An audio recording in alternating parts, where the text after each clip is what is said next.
ये है विष्णु पुराण, गीता प्रेस गोरखपुर से प्रकाशित है। इसके पंचम अंश पर चलते हैं। अध्याय नंबर 38।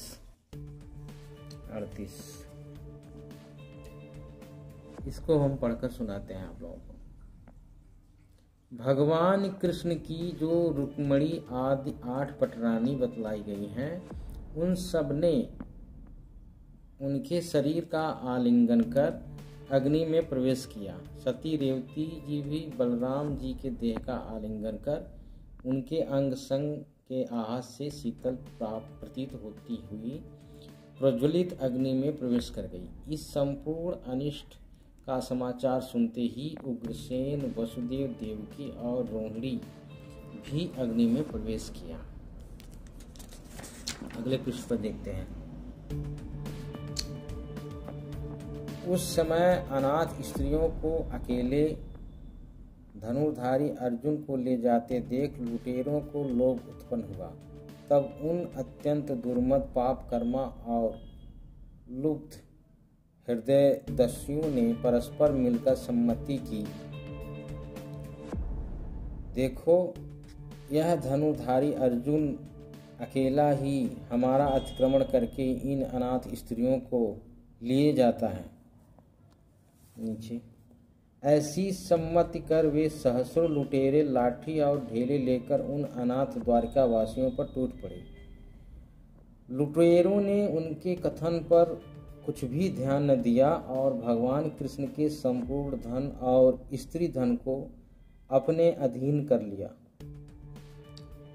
और नीचे अर्जुन के देखते देखते वे अहिर उन स्त्री रत्नों को खींच खींच कर ले जाने लगे तथा कोई कोई अपनी इच्छानुसार इधर उधर भाग गई। आगे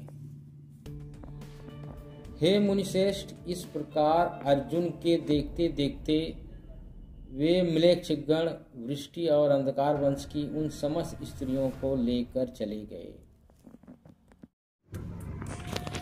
दोस्तों, इस विष्णु पुराण में इस प्रसंग को मैंने पढ़ कर के सुनाया।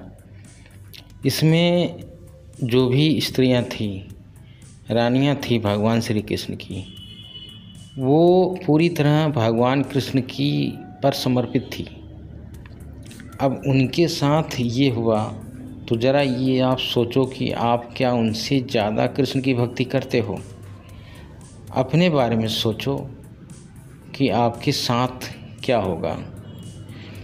मेरा ये कहना है कि जो उस परम अक्षर ब्रह्म की जो भक्ति करता है वो पार होता है, उसके साथ कोई कुछ बिगाड़ नहीं सकता, उसका बाल बांका भी नहीं होता है। तो आपको भक्ति अगर करनी ही है तो परम अक्षर ब्रह्म की भक्ति करो। वो परम अक्षर ब्रह्म वो कबीर साहब हैं, जिनका ऋग्वेद में पूरा प्रमाण है, कबीर देव के नाम से लिखा भी है। उनके लक्षणों को भी लिखा है कि वो सशरीर आते हैं, सशरीर जाते हैं। कुंवारी गाय के दूध का सेवन वो करते हैं, यानी उनकी परवरिश कुंवारी गाय से होती है। वो कवियों की तरह आचरण करते हैं, उनके लक्षण भी लिखे हैं। तो आप वेद में जो वर्णित परमात्मा है, वो पूर्ण ब्रह्म है, उसकी भक्ति आप लोगों को करनी चाहिए, हमें करनी चाहिए। और वो सारी सही भक्ति, सही विधि सिर्फ संत रामपाल जी महाराज के पास है। अगर आप उनके शरण में जा कर के भक्ति करते हो तो निश्चित है आपका उद्धार हो जाएगा।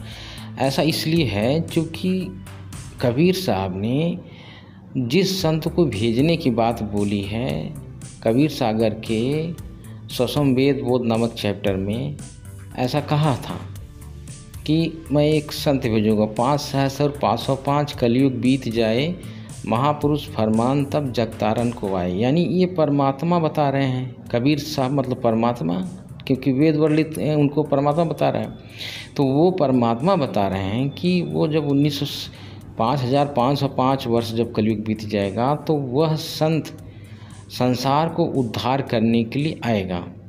वह समय होता है 1997। अगर सन की बात करें तो 1997 में वही संत रामपाल जी महाराज के लिए कहा है उन्होंने, क्योंकि ये भी कहा था कि 12वें पंथ में हम ही चले आए, सब पंथ मिटाकर एक पंथ चलाए। तो यानी 12वें पंथ में वो आने की बात है, स्वयं आने की बात है, और वो जो संत होगा वो भी 12वें पंथ से होगा। तो वो संत रामपाल जी महाराज ही हैं। तो मेरा सभी से निवेदन है कि आप लोग ज्ञान को समझो और उनके शरण में जाओ। अब यहाँ पर कबीर साहब की बात हो गई। अब उसके बाद इसी तरह से ब्रह्मा विष्णु शंकर हैं, ये 3 लोक के सिर्फ मालिक हैं।